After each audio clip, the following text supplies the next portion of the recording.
Hello everyone, कैसे हो आप लोग। आई होप आप सबकी तैयारी अच्छी चल रही होगी और आप लोग हमारे वीडियोज़ को फॉलो कर रहे होगे, क्योंकि देखो एग्ज़ाम अचानक से आएगा, फिर उस टाइम पे पूरा एक साथ करना तो पॉसिबल नहीं होगा ना।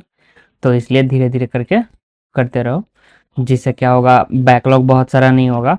ये देखो फिजिक्स ऐसा सब्जेक्ट है ना, अगर आप पहले से नहीं किए हो, अचानक से नोटिफिकेशन आता है और आप सोचो कि बस कर लें 2-4 दिन में, तो आप क्वेश्चन नहीं बना पाओगे।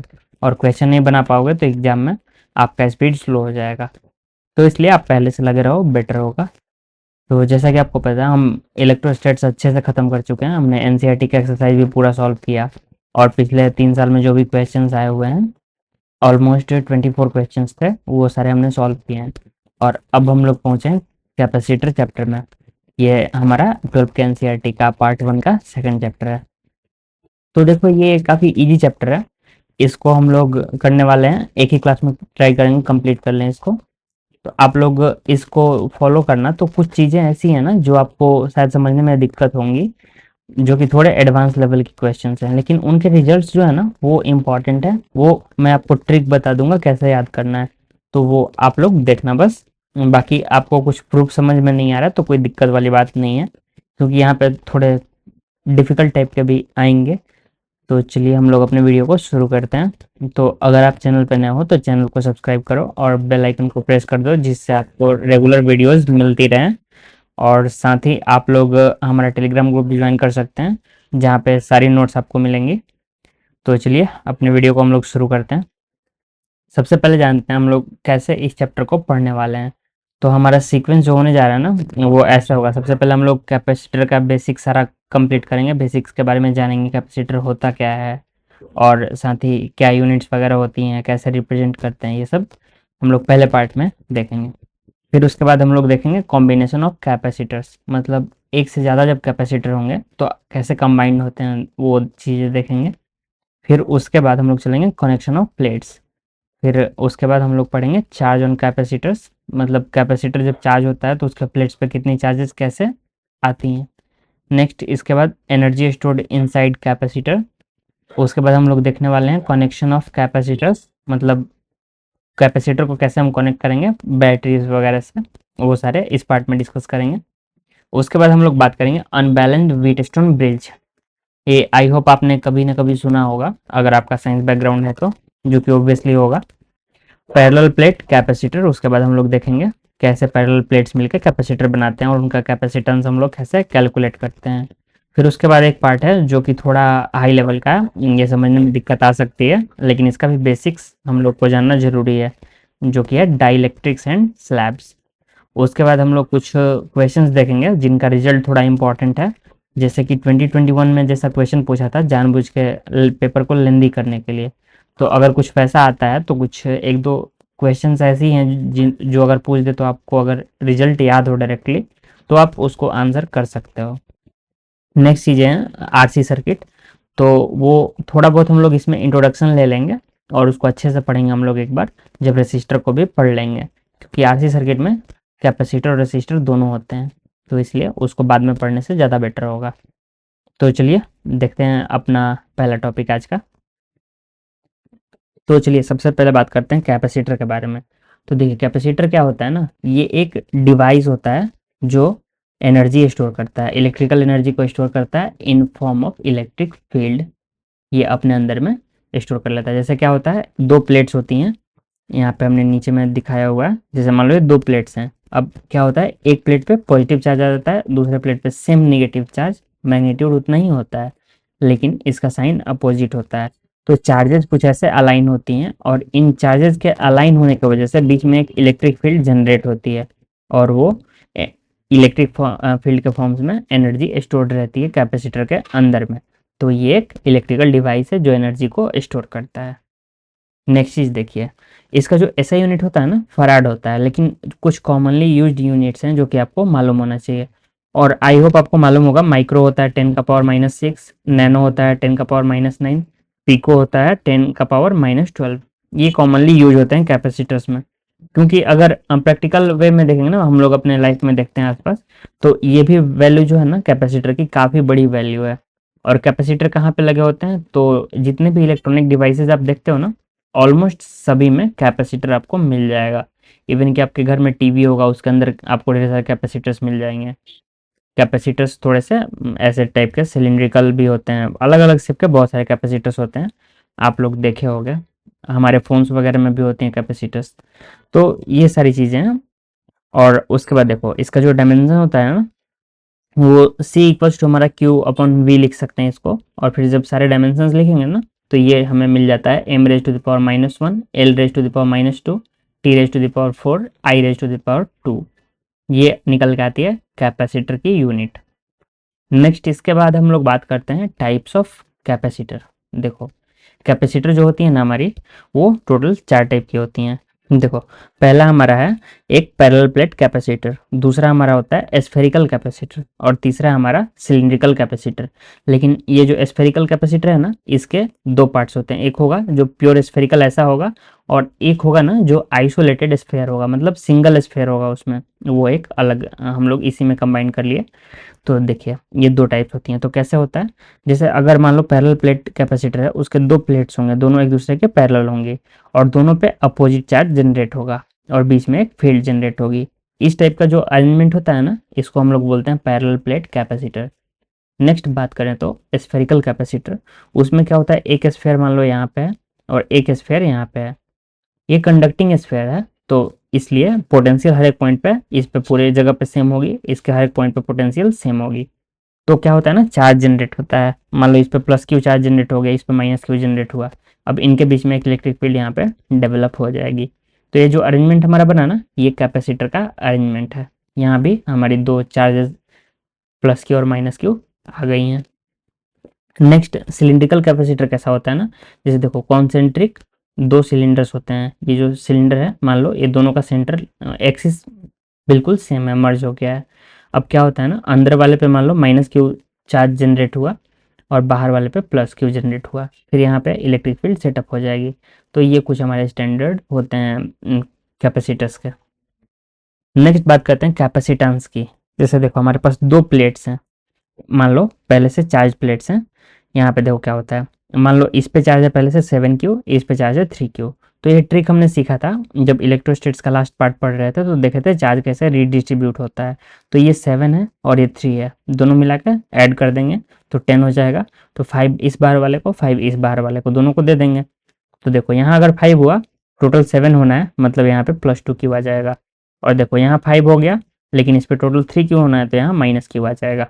तो अब क्या हुआ, अंदर में देखो इस प्लेट पे दोनों पे इक्वल एंड अपोजिट चार्ज हो गया, तो यहाँ पे बीच में इलेक्ट्रिक फील्ड आ जाएगी।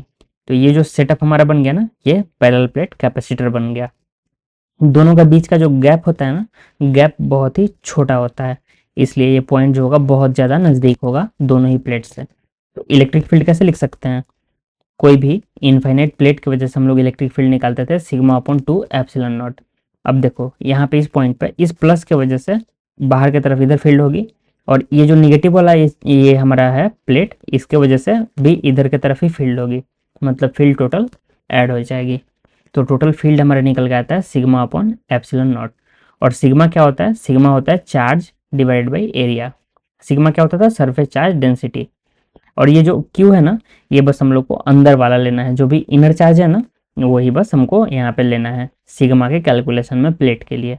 अब देखो इलेक्ट्रिक फील्ड यहाँ से हमारी क्या निकल के आई, Q inside upon A epsilon not, Q/A epsilon not. अब देखो इसके बाद अगर हम लोग निकालें पोटेंशियल डिफरेंस, तो पोटेंशियल डिफरेंस V1 - V2 दोनों प्लेट्स के बीच में, ये हमारा प्लेट 1 अगर है, ये प्लेट 2 है, तो V1 - V2 यानी डेल्टा V हमारा निकल के आता है E.D। देखो एक्चुअल में तो ये होगा V2 - V1, लेकिन यहाँ पे माइनस का साइन होता है ना, उसको हमने यहाँ पे एडजस्ट कर दिया है, तो हमारा बन गया V1 - V2, ये आ गया E/D। अब E हमारा यहाँ पे ऑलरेडी हमने निकाला हुआ है Q inside upon A epsilon not, इसमें D से मल्टीप्लाई कर देंगे, तो हमारा निकल के आ जाएगा delta V = Q in upon epsilon not A upon D। और ये जो नीचे में निकल के आया ना epsilon not A upon D, यही होता है कैपेसिटेंस। तो समझे, देखो कहीं भी डेल्टा V दिया हुआ है, उसको हम लोग Q inside upon epsilon not से कंपेयर करेंगे, तो हमारा कैपेसिटेंस का वैल्यू मिल जाएगा। और इसी ट्रिक का हम लोग यूज करते हैं आगे के सारे कैपेसिटेंस को निकालने के लिए। ये एक स्टैंडर्ड फॉर्मूला हो गया हमारा पैरेलल प्लेट कैपेसिटर के लिए, epsilon not A upon D। अब यहाँ से एक चीज और देखो, जो डेल्टा वी है ना, ये directly proportional to Q inside, मतलब अंदर में चार्ज जितनी ज़्यादा होगी डेल्टा वी उतना ही ज़्यादा होगा। और यहाँ से हमारे दो इंपॉर्टेंट रिजल्ट्स है, delta V equals to Q inside upon सी।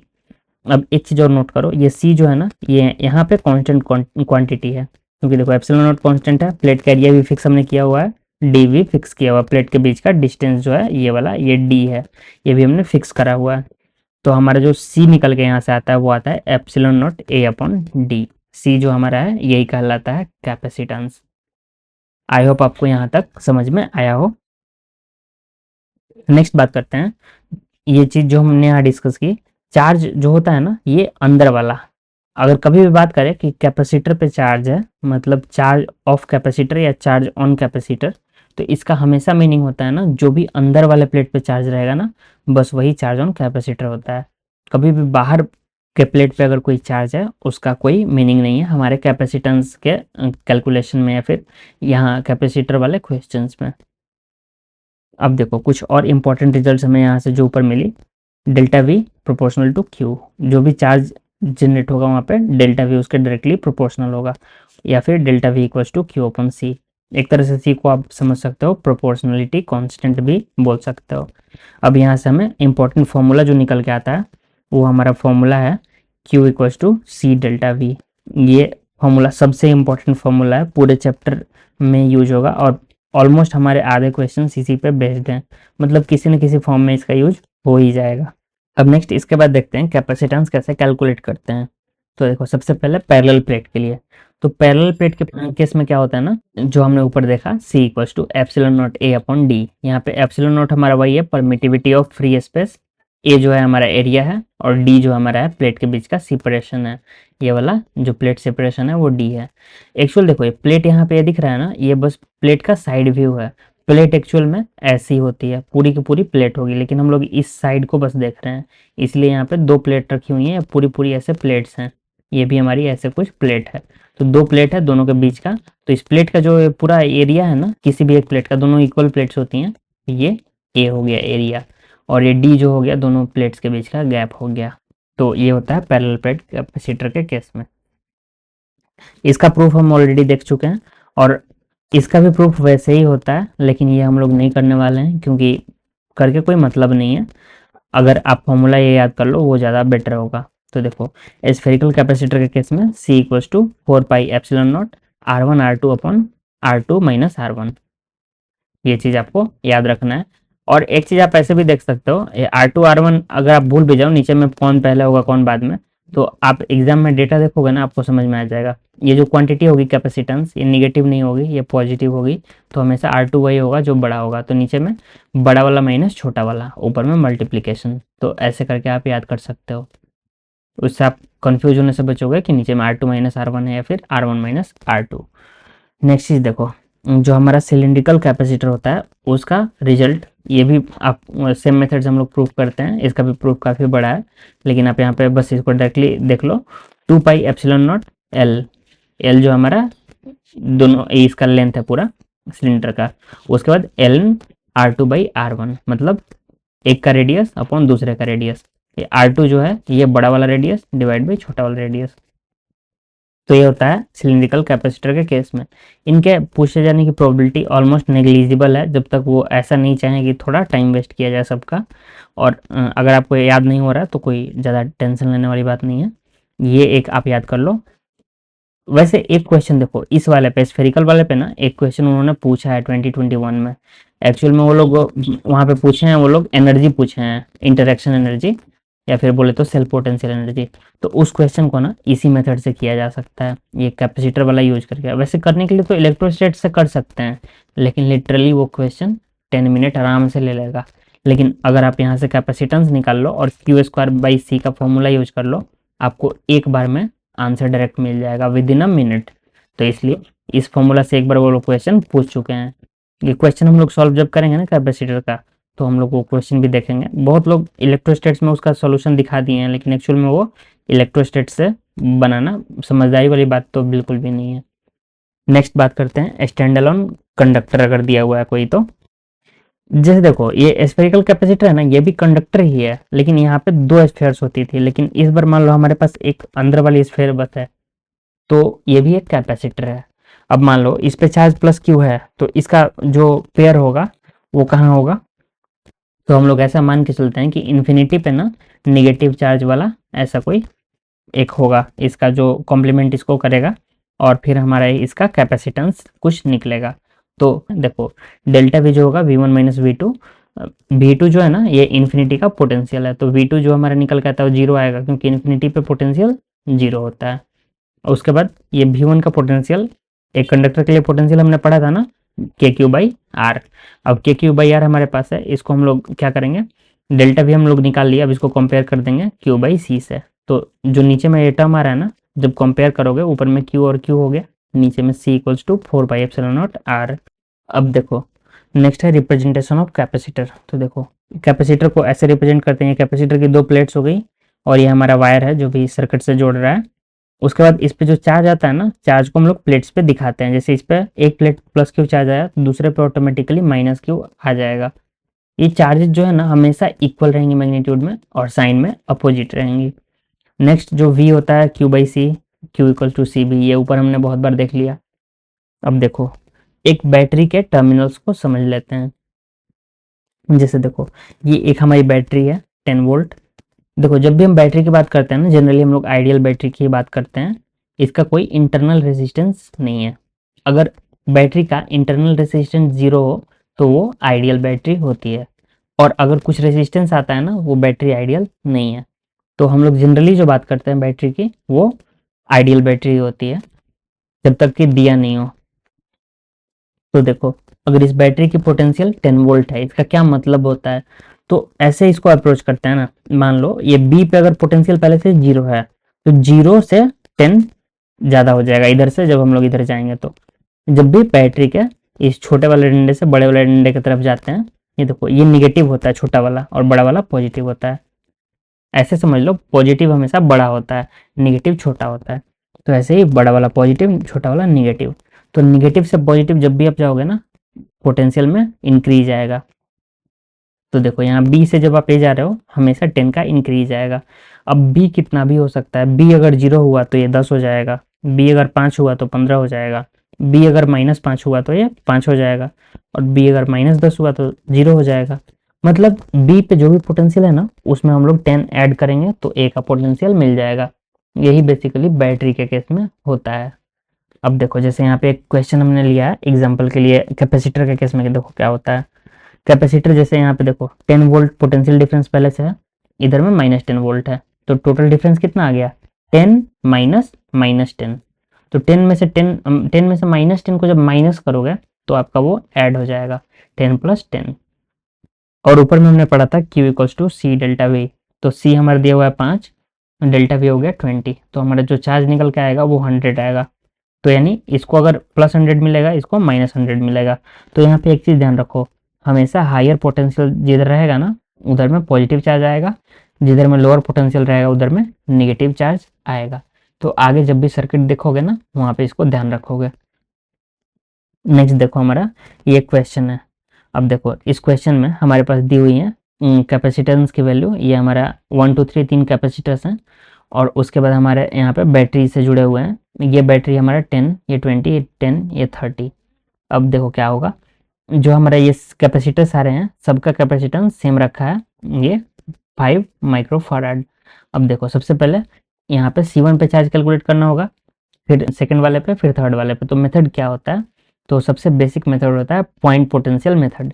तो देखो क्या होगा, ये जो नीचे का लाइन है ना, देखो इसके बीच में कहीं भी कोई भी रेजिस्टेंस बैटरी कुछ भी नहीं है, सारे एक ही लाइन में है, और इनके बीच में कोई भी चीज़ कनेक्टेड नहीं है।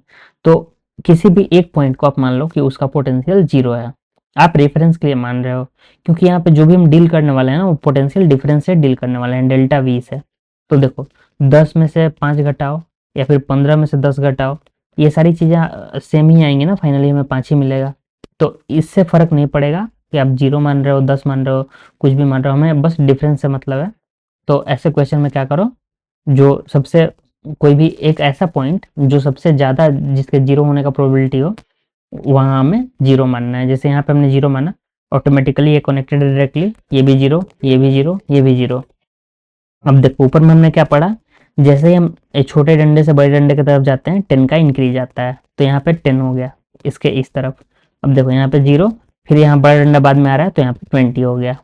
लेकिन यहाँ पे देखो यहाँ पे जीरो है, लेकिन ये बड़ा डंडा पहले आ गया, मतलब इधर से इधर आने में जीरो हुआ होगा, यानी यहाँ से यहाँ पे 10 ज़्यादा होगा, तो ये ऑलरेडी जीरो है। जीरो से 10 कम करोगे तो क्या आएगा, -10।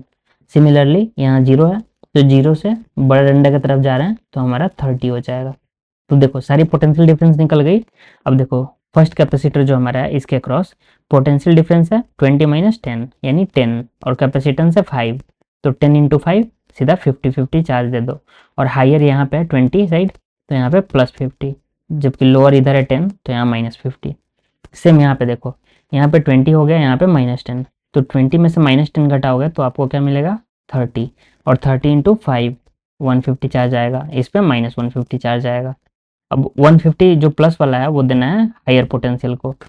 सिमिलरली थर्ड कैपेसिटर के लिए देखो, यहाँ पे -10, यहाँ पे 30, डिफरेंस कितना हो गया, -10 से 30 जाने में 40 का डिफरेंस आएगा, तो 40 × 5 यानी आपका 200। तो हायर इस साइड है तो इधर +200, इधर -200। तो ऐसे ही हम लोग सॉल्व करते हैं। यहाँ पे हमने सेम वही काम किया हुआ है, वो आप देख सकते हो।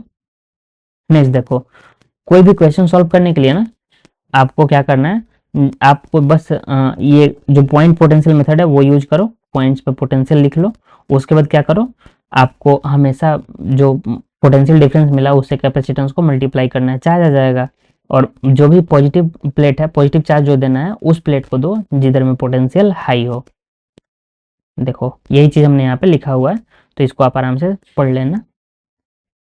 नेक्स्ट क्वेश्चन हमारा देखो, जैसे क्या होता है, मान लो ऊपर में तो हमने मान लिया सिंपली कि सारा पॉइंट नीचे का जीरो है, फिर ऊपर में बैटरी था तो हम लोग इजीली कर लिए।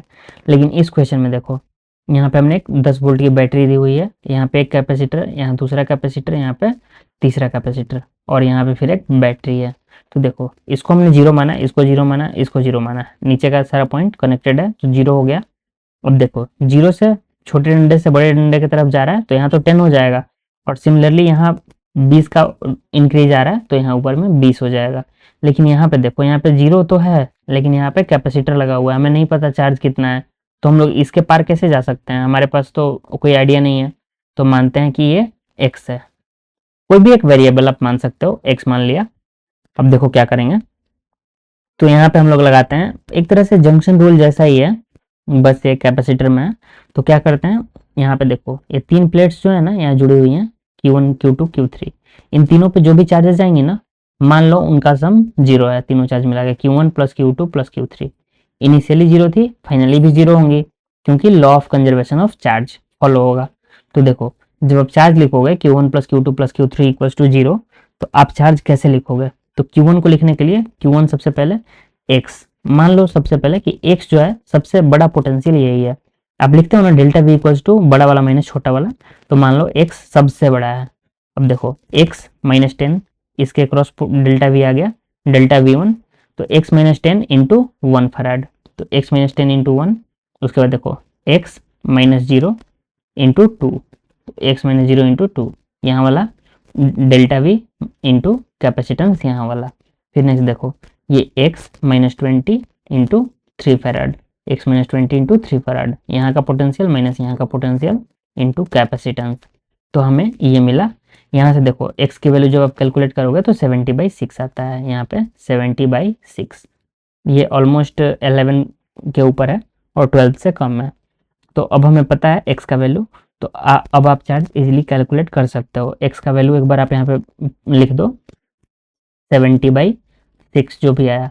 अब उसके बाद जब आप करोगे ना, तो देखो 70/6 जो है वो हमारा 10 से बड़ा है, तो यानी कि इधर के साइड पॉजिटिव चार्ज आएगा। और कैसे निकालोगे, Q1 = 1 × 70/6 - 10, 70/6 - 10 इंटू ये जो हमारा C1 है तो वो हमारा आएगा 10/6। अब 10/6 में पॉजिटिव इधर वाला होगा, क्यों, क्योंकि ये बड़ा है। लेकिन नेक्स्ट देखो Q2 पे निकालोगे तो नीचे तो जीरो है, मतलब हमारा बड़ा हो गया x, तो x - 0 इंटू कैपेसिटेंस 2, इस पे चार्ज आएगा 70/3, फिर से ऊपर वाले प्लेट को हम प्लस देंगे, नीचे वाले को माइनस देंगे क्योंकि ऊपर हाई पोटेंशियल है। जब नेक्स्ट निकालोगे Q3 तो यहाँ पे देखो क्या आएगा, यहाँ पे उल्टा हो जाएगा, 20 - x हो जाएगा। 20 हायर पोटेंशियल है तो 20 - 70/6 इंटू 3, चार्ज आती है 25 कूलम, और 25 में पॉजिटिव इस बार हम लोग इधर देंगे और निगेटिव इधर में। आई होप आपको ये समझ में आया होगा। नेक्स्ट हमारा एक और सिमिलर क्वेश्चन है, देखो इसमें कैसे करेंगे। तो यहाँ भी सेम चीज़ है, यहाँ पे हमने एक बैटरी दी हुई है, यहाँ पे एक हमारा 1 फैराड का कैपेसिटर है, यहाँ 2 फैराड का है, और यहाँ भी एक बैटरी है, फिर यहाँ पे एक कैपेसिटर 3 फैराड का है, और यहाँ पे एक 4 फैराड का कैपेसिटर है और एक बैटरी दी हुई है। तो सेम टेक्निक यूज करना है, नीचे 0 मान लो सारे पॉइंट पे। अब 0 मान हो गया तो ये वाला पॉइंट, यहाँ से जब यहाँ जाओगे आप 30 का इंक्रीज आ गया इस बैटरी की वजह से। फिर सिमिलरली यहाँ 30 हो गया यहाँ का, लेकिन देखो यहाँ से कैपेसिटर है, फिर उसके बाद एक पॉइंट है, तो ये तो हमको नहीं पता ना, तो इसको x मान लो फिर से। अब इस पॉइंट पे देखो यहाँ 0 है, फिर एक 20 वोल्ट का बैटरी हम लोग पार कर रहे हैं तो यहाँ पे 20 हो जाएगा। यहाँ पे 0 है, 10 वोल्ट का बैटरी पार कर रहे हैं तो यहाँ पे हमारा 10 हो जाएगा। अब देखो क्या करेंगे, फिर से x जो पॉइंट है ना, यहाँ पे नेट चार्ज सारे प्लेट्स का जोड़ के 0 हो जाएगा। अब जब आप जोड़ोगे ना Q1 + Q2 + Q3 + Q4 = 0, तो यहाँ फिर वापस से सेम वे में जैसा यहाँ पे हमने डिस्कस किया, देखो x - 10 into f, x - 10 into 1 farad, फिर देखो x - 20 into 2 farad, x - 20 into 2 farad, फिर देखो x - 0 into 3 farad, x - 0 into 3 farad, फिर नेक्स्ट देखो x - 30 इंटू 4 फैराड, तो x - 30 इंटू 4। अब जब इसको कैलकुलेट करते हैं तो हमें यहाँ से x की वैल्यू 17 वोल्ट निकल के आती है। अब एक बार जब आपको x मिल गई तो x के बाद देखो x - 10 इंटू ये 1 फैराड कर दो, तो आपको वैल्यू यहाँ से चार्ज का निकल आएगा जो भी इस पे चार्ज होगा। फिर क्या करोगे आप, ये 17 हायर पोटेंशियल है तो इधर प्लस पुट करोगे, इधर माइनस पुट करोगे।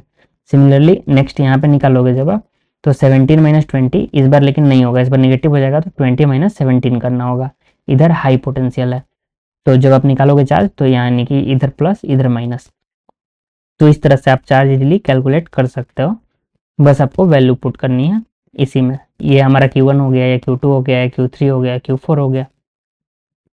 नेक्स्ट इस क्वेश्चन में देखो, जैसे अभी तक हम लोग डील किए कि किसी एक पॉइंट का हमें नहीं मालूम है, अब मान लो 2 पॉइंट का हमें पोटेंशियल नहीं पता, तो फिर इस केस में क्या करेंगे।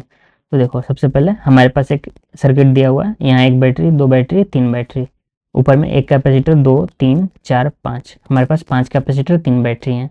तो देखो इसको हमने 0 माना तो इधर भी 0 हो गया।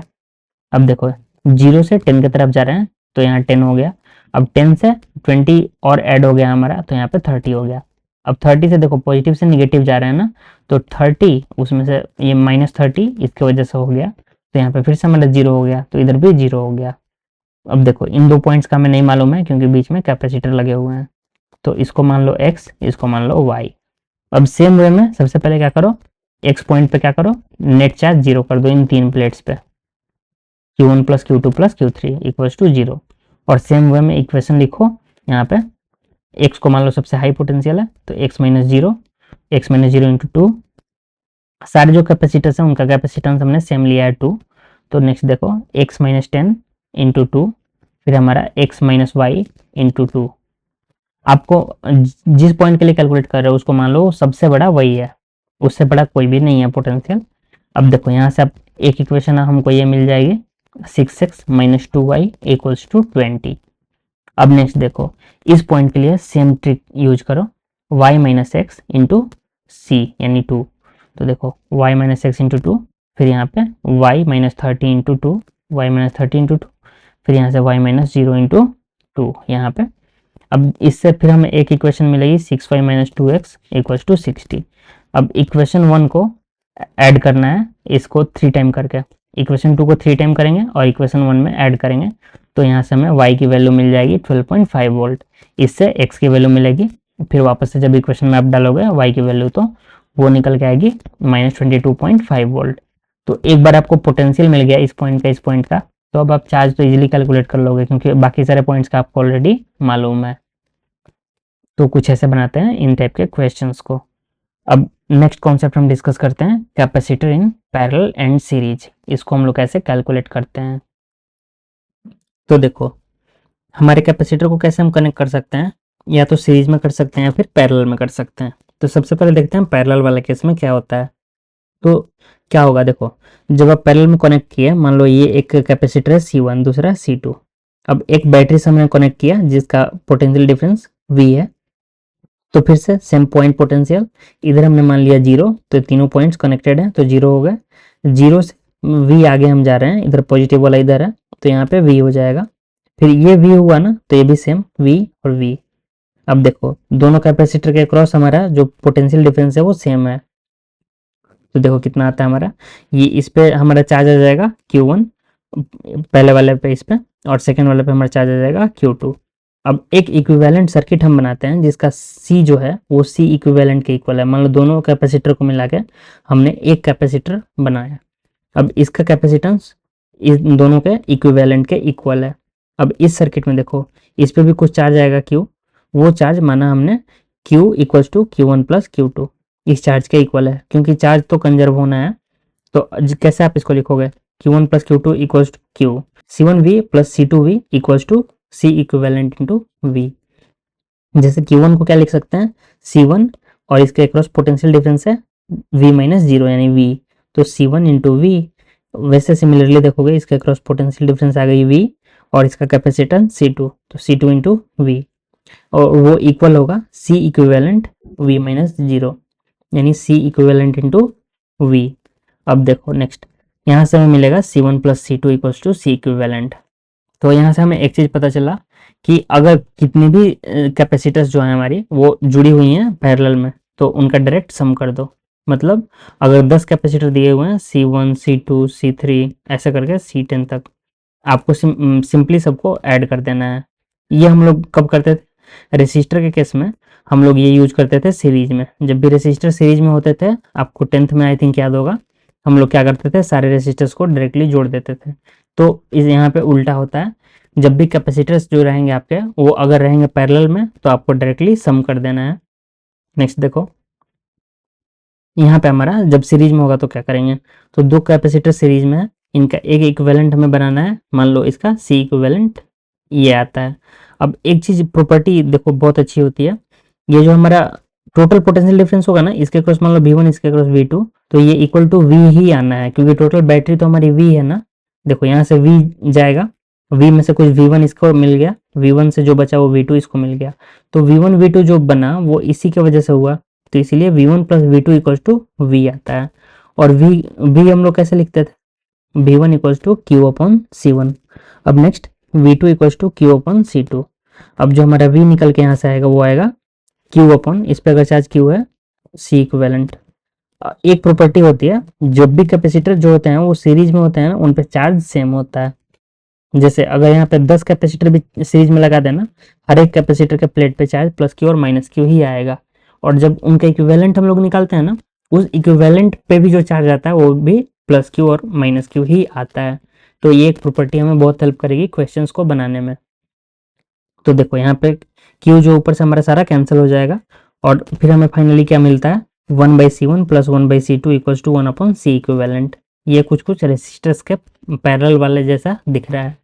रेसिस्टर जब पैरेलल में होते थे तो क्या करते थे, 1/R1 plus 1/R2 plus 1/R3 ऐसे करके इक्वल्स टू 1/R इक्विवेलेंट। तो जितने भी कैपेसिटर्स रहे आपको उनका रिसिप्रोकल लेके ऐड कर देना है, तो इससे आपको रिसिप्रोकल मिलेगा इक्विवेलेंट कैपेसिटेंस का। देखो ये कॉन्सेप्ट आपको याद रखना है, charge will be same in series, potential difference will be same in parallel. मतलब पैरेलल में जब भी रहेंगे कैपेसिटर्स तो हर एक कैपेसिटर पे पोटेंशियल डिफरेंस सेम होगा, और जब भी सीरीज में रहेंगे तो हर एक कैपेसिटर पे चार्ज सेम होगा। अब नेक्स्ट देखो ये चीज हमने यहाँ पे एक्सप्लेन करी हुई है। जैसे रेसिस्टर के केस में कैसा होता था, सीरीज में जो रेसिस्टर होते थे उन सीरीज वाले केस में क्या करते थे, आर इक्विवेलेंट डायरेक्टली जोड़ देते थे। तो सेम हो जाता है जब पैरेलल में कैपेसिटर होते हैं, डायरेक्टली जोड़ देते हैं सारे कैपेसिटर्स को। क्या होता था, जैसे देखो रेसिस्टर के केस में हम लोग जब लिखते थे 1/R equivalent equals to 1/R1 plus 1/R2 plus 1/R3, लेकिन कैपेसिटर जब सीरीज में होते हैं तब सेम यही मेथड यूज होता है, हम लोग रिसिप्रोकल करके ऐड करते हैं, तो वो आता है इक्विवेलेंट कैपेसिटेंस के रिसिप्रोकल के इक्वल। तो ऐसे करके हम लोग इसको कैलकुलेट करते हैं। अब आगे देखते हैं, जैसे अब अगला टॉपिक हमारा है बैलेंस्ड व्हीट स्टोन ब्रिज। ये आपने रेसिस्टर के केस में पढ़ा होगा। यहाँ पे इम्पोर्टेंट जो बात है वो मैं बता दे रहा हूँ, वो ये है कि जो C इक्विवेलेंट आता है ना, तो उसको निकालने के लिए ये जो, अगर देखो केस क्या है, C1/C2 इक्वल्स टू C3/C4, इसका और इसका रेशियो इक्वल है इसके और इसके रेशियो का, तो बीच वाला कैपेसिटर कैंसिल हो जाता है, मतलब इसका कोई यहाँ पे वैल्यू नहीं है। इसको मान लो कि ये है ही नहीं, इसको उड़ा दो, फिर ये दो पैरेलल में हो गए ऊपर में, और ये दोनों आपस में पैरेलल में हो गए, तो इन दोनों का कुछ इक्विवेलेंट आएगा, ये दोनों सीरीज में हो गए और ये दोनों सीरीज में, तो देखो इन दो सीरीज वालों का कुछ इक्विवेलेंट आएगा, ये C1 और 3 का, फिर C2 और 4 का कुछ इक्विवेलेंट आएगा, इन दोनों को पैरेलल में हो गए तो डायरेक्टली ऐड कर देंगे तो हमें C इक्विवेलेंट मिल जाएगा। तो वही फाइनली हमारे यहाँ आता है C equivalent equals to C13 plus C24। ये इसका प्रूफ है। आपको ध्यान बस ये रखना है हमेशा कि ये जो बीच वाला होता है, अगर ये हमारा ऐसा केस है तो बीच वाले से कोई भी इस पे चार्ज नहीं आएगा, ये जीरो बिल्कुल शॉर्ट सर्किट हो जाएगा। इसको हटा के आप इक्विवेलेंट निकाल सकते हो। अब देखो एक क्वेश्चन हम लोग देखते हैं। यहाँ पे क्या हुआ है, देखो ये जो पॉइंट है ना, इसको हमने वायर से कनेक्ट कर दिया है।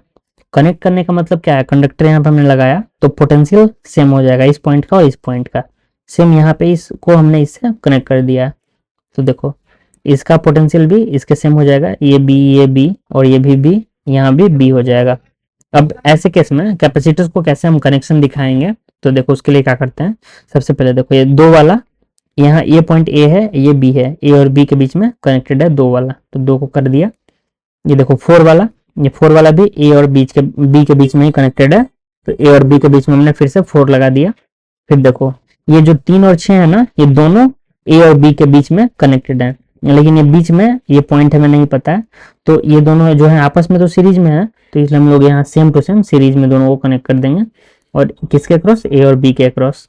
अब जब इसका इक्विवेलेंट कैलकुलेट करोगे कैसे करोगे, ये दोनों सीरीज में 3 और 6, तो 3 6 का कितना निकल जाएगा, मल्टीप्लीकेशन अपॉन सम, 3 इंटू 6 अपॉन 3 प्लस 6, तो इसका 2 निकल के आएगा। फिर 2 और 4 और 2 ये तीनों को मिलाओगे तो 2 2 4 और 4 8 आ जाएगा इक्विवेलेंट कैपेसिटेंस। तो ऐसे आप कैलकुलेट कर सकते हो डायरेक्टली, या आप चाहो तो आपको अगर दिक्कत होता है तो आप लोग लिख के प्रैक्टिस करो, लेकिन फाइनली ऐसे इजी क्वेश्चंस का आप लोग कैलकुलेट करना सीखो ऐसे ही बिना पेन का यूज किए हुए, ये आपको एग्जाम में कम टाइम में ज़्यादा हेल्प करेगा। नेक्स्ट क्वेश्चन हमारे यहाँ पे देखो, यहाँ पे एक हमारा दिया हुआ है सीरीज, यहाँ पे हमें कैलकुलेट करना है, तो चलो अब इसको हम लोग बनाते हैं। देखो सेम मेथड यूज करेंगे ना, सबसे पहले मान लो ये पॉइंट का पोटेंशियल जीरो, तो ये भी जीरो, ये भी जीरो, ये भी जीरो, ये नीचे ये भी जीरो, ये भी जीरो। अब यहाँ पे आप देख रहे हो ये जो दो हमारे हैं ना, इनके क्रॉस पोटेंशियल डिफरेंस ही जीरो हो गया, तो दोनों तो नल्ले हो गए, कोई काम के नहीं। अब देखो नेक्स्ट हमारा ये वाला जो है, अब हमारे पास कितने कैपेसिटर बचे, यहाँ पे इसका मान लो पोटेंशियल कुछ भी होगा, ये भी अगर पोटेंशियल होगा, तो देखो सी इक्विवेलेंट जब कैलकुलेट करोगे ना, तो ये दो कैपेसिटर तो उड़ गए, हमारे पास अब कैपेसिटर बचे दो, सी और सी, ये दोनों क्या है पैरेलल में, तो सी इक्विवेलेंट हमारा निकल के आ जाता है, पैरेलल में क्या होता था सी प्लस सी, यानी कि 2C, ये हमारा कैपेसिटेंस आ जाएगा यहाँ से। नेक्स्ट देखो हमारा इनफाइनाइट कैपेसिटर का एक केस है, थोड़ा मतलब समझ में नहीं आया तो कोई बात नहीं, आप फॉर्मूला लास्ट में बता दूंगा, वो आप याद कर लेना। देखो जैसे क्या करते हैं, यहाँ पे हमारे पास कैपेसिटेंस है, सबका कैपेसिटेंस C है, ये ऐसे कनेक्टेड है और इन्फिनिटी तक सेम पैटर्न को फॉलो कर रहे हैं, जैसे ये C और ये C। तो अब देखो ऐसे केस में क्या करते हैं, आपको देखना है सर्किट का रिपीटेशन कहाँ से शुरू हो रहा है, तो मान लो एक कैपेसिटर छोड़ के देखते हैं, तो देखो अभी सर्किट जो है वो वैसा नहीं है जैसा शुरू में था, मान लो एक इसको हम लोग हटा दिए तो ऐसा नहीं दिख रहा है, लेकिन देखो एक इसको और हटा देंगे तो अभी सर्किट जो हमारा बना ये तो बिल्कुल शुरू वाला सर्किट जैसा हो गया, यहाँ से शुरू हो रहा है और फिर सिमिलरली ऐसे इन्फिनिटी तक जा रहा है। इन्फिनिटी में से एक हटा दोगे कोई फर्क नहीं पड़ेगा, तब भी ये इन्फिनिटी ही आएगा, तो इसको मिला के हम लोग मान लेते हैं ये सी इक्विवेलेंट के इक्वल है, और सी इक्विवेलेंट मतलब सी ए बी, तो इसके इक्वल है, तो सी ए बी को हमने मान लिया एक्स। अब इस एक्स को हमने यहाँ पे कनेक्ट कर दिया सी के अक्रॉस पैरेलल में, तो जो हमारा ये दोनों का आएगा सी और एक्स का, ये सी प्लस एक्स हो जाएगा। अब ये सी के साथ ये सीरीज में है, ये और सी प्लस एक्स के साथ सीरीज में, तो कैसे करेंगे, C A B equals to 1/c plus 1/c A B plus C. अब सी ए बी को तो हमने मान लिया है पहले से x, तो 1/x equals to 1/c plus 1/x plus C. जब आप इसको सॉल्व करोगे क्वाड्रेटिक मिलेगी, क्वाड्रेटिक की 2 वैल्यू जाएंगी लेकिन एक निगेटिव आएगी जिसके यहाँ पे माइनस होगा, और कैपेसिटेंस निगेटिव नहीं हो सकता है इसलिए पॉजिटिव वैल्यू को लेना है। तो यहाँ से हमें फॉर्मूला निकल के आता है C equivalent equals to C into √5 - 1/2। ये फॉर्मूला डायरेक्टली आप याद कर सकते हो, और अगर आपको याद नहीं होता उस केस में अगर आप भूल जाओ तो क्वाड्रेटिक का यूज करना पड़ेगा। जैसे क्वेश्चन यहाँ पे है, यहाँ सी इक्वल्स टू 2 माइक्रोफराड है। तो देखो ये क्वेश्चन मान लो अगर है तो इसको सॉल्व करने का वे क्या है, सेम यही वाला फॉर्मूला यूज कर लो। सी इक्विवेलेंट इक्वल्स टू जो हमारा सी इनिशियल है 2 माइक्रोफराड इंटू √5 - 1/2। ऐसा कुछ ऑप्शन अगर रहेगा एग्जाम में आपको दिख जाएगा, हो सकता है थोड़ा सा उटपटांग आंसर है लेकिन आपको ऑप्शन भी उसी के अकॉर्डिंग देगा। तो यहाँ से मान लो ये कट गया, √5 - 1 माइक्रोफराड, ये हमारा इक्विवेलेंट कैपेसिटेंस निकल के आ जाएगा। तो इस तरह से अप्रोच करते हैं क्वेश्चंस को। नेक्स्ट देखो कैपेसिटर बनते कैसे हैं, प्लेट्स को मिला के। अगर हमारे पास 2 से ज़्यादा प्लेट्स हैं और ऐसे कुछ दिया हुआ है बना के, तो हम कैसे कैपेसिटेंस निकालते हैं या फिर कैसे दिखाते हैं कैपेसिटर्स को। तो देखो हमारे पास 4 प्लेट हैं। अब एक यहाँ पे बेसिक चीज़ है, जितने भी नंबर ऑफ प्लेट्स रहेंगे ना आपको देखना है कितनी प्लेट्स यूज हुई हैं। जैसे ये देखो ये 2 प्लेट्स इससे कनेक्टेड है, बाकी की 2 इससे कनेक्टेड है। अगर 4 प्लेट्स कनेक्टेड है तो यहाँ पे हमारे 3 कैपेसिटर्स बनेंगे। अब कैसे निकालेंगे हम, तो इसके लिए सेम मेथड यूज करो पोटेंशियल वाला। जैसे ये पॉइंट ए है तो ये भी ये भी ए भी ये सारा इस पे पूरा ए हो जाएगा, और सिमिलरली यहाँ से यहाँ तक ये बी और यहाँ से यहाँ तक ये बी। तो अब देखो पहला कैपेसिटर्स ये प्लेट और ये प्लेट के बीच में, ये जो हमारा है ए और बी के बीच में है तो एक हमने लगा दिया ए और बी के बीच में।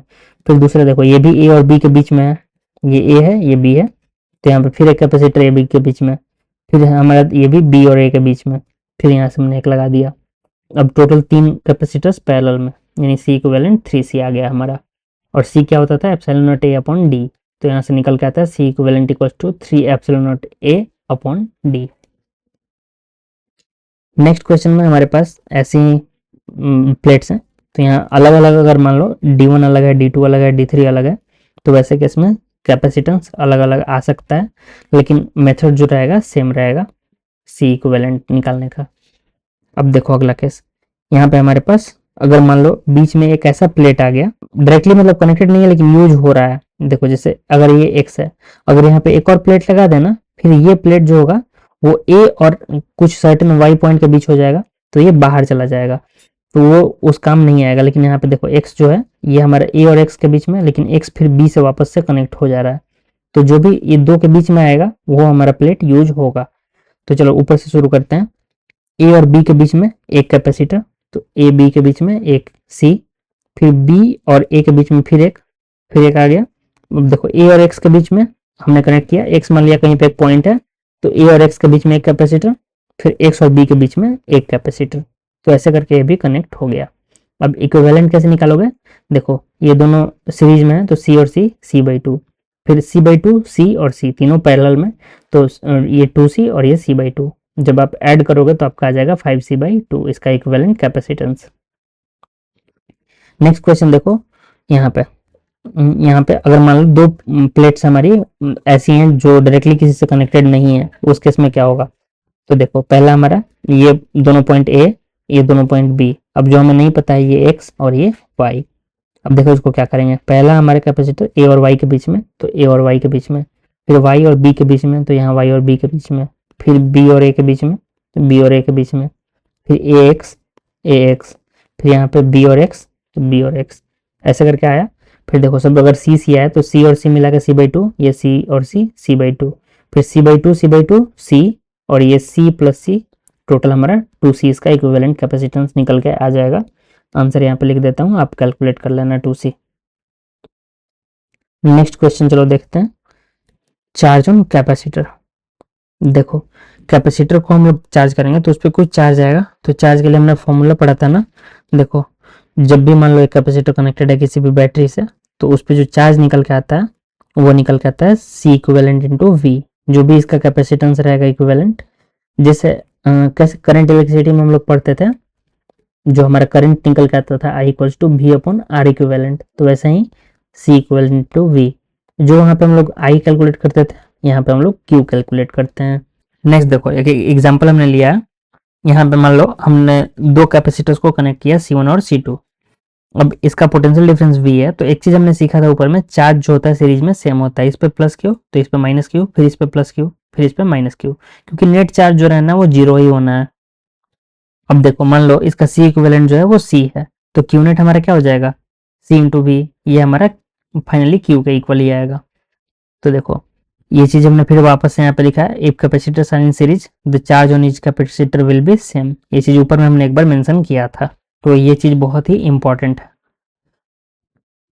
अब यहाँ एक एग्जांपल से समझो कि चार्ज आता कहाँ से है। देखो ये जो पहले से जीरो है ये भी जीरो है, अभी इस पे चार्ज कहाँ से आया। अगर चार्ज कहीं अचानक से आ जाए तो ये तो कंजर्वेशन ऑफ चार्ज का वायलेशन हो जाएगा ना। तो देखो क्या होता है, ये जो बैटरी होती है ना, ये एक प्लेट से चार्ज को छीनती है और दूसरे को लाके दे देती है। यहाँ से क्यू चार्ज उठाया तो ये माइनस क्यू हो गया, तो यहाँ से क्यू उठा के ऐसे करके लाके इसको वापस से दे देगी, तो ये प्लस क्यू हो जाएगा और ये माइनस क्यू हो जाएगा। ये काम बैटरी करती है। तो बैटरी ये काम करने के लिए कुछ एनर्जी लगता होगा ना, कुछ पावर लगता होगा, तो वो निकल के आता है Q इंटू वी। अगर Q जो है वो बैटरी के पॉजिटिव साइड से बाहर की तरफ जा रहा है, मतलब नेगेटिव से पॉजिटिव की तरफ जा रहा है, तो वर्क डन पॉजिटिव आएगा। अगर Q हमारा उल्टा फ्लो कर रहा होता पॉजिटिव से नेगेटिव, तो ये जो वर्क डन बाय बैटरी आता वो नेगेटिव आता। ये चीज यहाँ पे लिखा हुआ है, आप लोग इसको पढ़ लेना। अब नेक्स्ट देखो कुछ इंपॉर्टेंट पॉइंट्स, जैसे देखो ये तो हमने अब तक कम से कम 3-4 बार देख लिया, आई थिंक आपको भी याद हो गया होगा। Q equals to C V या फिर V equals to Q upon C. अब देखो हमारे पास यहाँ पे एक बैटरी है, तो बैटरी हमारे इधर प्लस और इधर माइनस है। अब यही चीज हमने बताया ऊपर में, वर्किंग बाय बैटरी अगर निगेटिव से पॉजिटिव जा रहा है तो पॉजिटिव, और अगर पॉजिटिव से निगेटिव जा रहा है तो निगेटिव। नेक्स्ट हमारा इंपॉर्टेंट एक और रिजल्ट है, energy stored inside a capacitor. तो कैपेसिटर में कितनी एनर्जी स्टोर होती है, तो वो होती है क्यू स्क्वायर अपॉन 2C। और देखो Q equals to C V एक ऊपर में हमने पढ़ रखा था ना, Q equals to C V, तो यहाँ पे Q की जगह सी वी पुट करोगे तो सी वी का स्क्वायर बाई 2C, तो यहाँ से निकल के आता है हाफ सी वी स्क्वायर। तो इसको याद कर लो, अगर आपको याद है half M B square kinetic energy, तो वैसे इसको याद कर लो capacitor energy half C V square.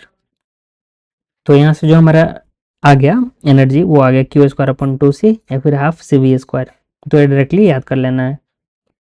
Next देखो यहाँ पे जैसे कि इसमें एक बैटरी है, इसको हमने स्विच को क्लोज किया तो ये सर्किट कंप्लीट हो गया, इससे चार्ज उठाया Q और ला के चार्ज इसको दे दिया। अब ये Q कितना आएगा, Q equals to C V, क्योंकि इसका कैपेसिटेंस C है और इसका पोटेंशियल डिफरेंस V, तो इस पे प्लस सी वी आएगा, इस पे माइनस सी वी, क्योंकि माइनस सी वी इससे लेकर आके इसको दे दिया। तो अब यहाँ पे वर्क कितना निकल के आएगा, work done by battery equals to Q into V. अब Q इंटू वी, Q हमारा सी वी है और V हमारा बैटरी का पोटेंशियल डिफरेंस, तो वर्क डन बाय बैटरी निकल के आता है सी वी स्क्वायर। अब देखो इनिशियल जो एनर्जी थी हमारी कैपेसिटर की वो तो जीरो थी, क्योंकि Q जो था हमारा zero, Q square by 2C, Q zero तो एनर्जी जीरो। फाइनल हमारी हो गई हाफ सी वी स्क्वायर। अब हीट लॉस कितना आएगा, हीट लॉस आएगा work done by battery minus you final, क्योंकि यहाँ पे यू इनिशियल हमारा जो है वो जीरो है। देखो C V square minus half C V square, तो हीट लॉस इस केस में हमारा आ गया हाफ सी वी स्क्वायर। अब एक ट्रिक याद कर लो, कभी भी कैपेसिटर के केस में हीट लॉस निकालना हो ना, तो हमेशा डेल्टा क्यू का स्क्वायर, मतलब पहले चार्ज कितना था उसको माइनस कर दो बाद वाले चार्ज से। जैसे बाद में यहाँ 30 है, पहले 20 था, तो 30 माइनस 20 का स्क्वायर डिवाइड बाई 2C, इतना हीट लॉस होगा। ये हमेशा हमारा ट्रिक यूज करो, इससे आपका टाइम बचेगा, जल्दी जल्दी क्वेश्चन को कर पाओगे अगर हीट लॉस पूछता है तो। बाकी आप ऐसे भी कैलकुलेट कर सकते हो, work done by battery minus delta U, ये होता है इसका मेथड प्रॉपर करने का, लेकिन ये ट्रिक है जिससे आप डायरेक्टली कर सकते हो, तो आपको जो ठीक लगे वो यूज कर सकते हो। देखो इससे इतना सारा हमको करना पड़ेगा ये सारा, तब हीट लॉस निकल के आएगा, लेकिन इस ट्रिक से हमारा एक ही बार में हीट लॉस निकल जाएगा। नेक्स्ट एक क्वेश्चन देखो, ये क्वेश्चन देखो यहाँ पे है, जैसे कि एक पहले से चार्ज कैपेसिटर है जिस पे चार्ज जो पहले का चार्ज है वो +10 है। अब इसका स्विच हम लोग अगर क्लोज कर रहे हैं तो देखो फिर बोल रहा है Q फाइनल कैलकुलेट करना है, U फाइनल, हीट लॉस और वर्क डन बाय बैटरी, ये चार चीज कैलकुलेट करना है।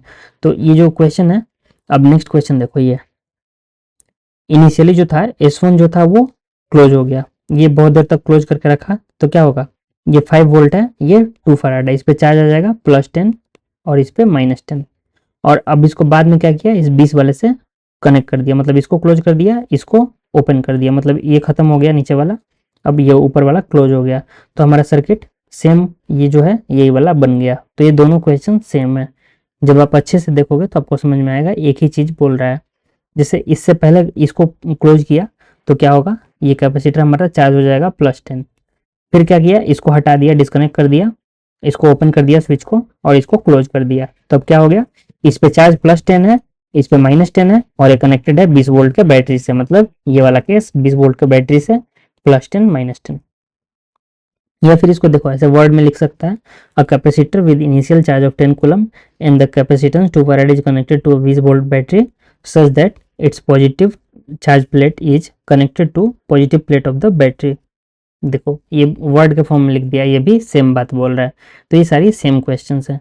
आपको करना क्या है, कुछ भी नहीं करना है, बस स्विच को क्लोज किया, 20 × 2 चार्ज जो होगा 40 हो जाएगा। पहले 10 था, अभी 40 हो गया। तो अब यहाँ से आप क्यू फाइनल कैलकुलेट कर लिए, फिर यू फाइनल क्या होगा, यू फाइनल आपका 40 जो फाइनल चार्ज हो गया, तो Q² / 2C डायरेक्ट लगा दो, आपका यू फाइनल निकल आएगा यहाँ से। और हीट लॉस निकालना हो तो ये वाला ट्रिक यूज कर लो, ΔQ² / 2C। फिर हमारा वर्किंग पे बैटरी Q × V। तो ये क्वेश्चन मैं छोड़ रहा हूँ आपके होमवर्क के लिए। नेक्स्ट क्वेश्चन हमारा देखो, ये हमारा जो है यहाँ पे सेम वही चीज है, हमें Q1 Q2 कैलकुलेट करना है जब स्विच को क्लोज किया जाता है इस वाले को। तो देखो पहले क्या होगा, पहले तो ये हमारा दो बैटरी है और ये दोनों कैपेसिटर सीरीज में है, मतलब इनका इक्विवेलेंट कुछ क्या आएगा, पहले केस में इक्विवेलेंट आता है 6 × 3/6 + 3, मतलब 2 फराड आएगा इक्विवेलेंट कैपेसिटेंस।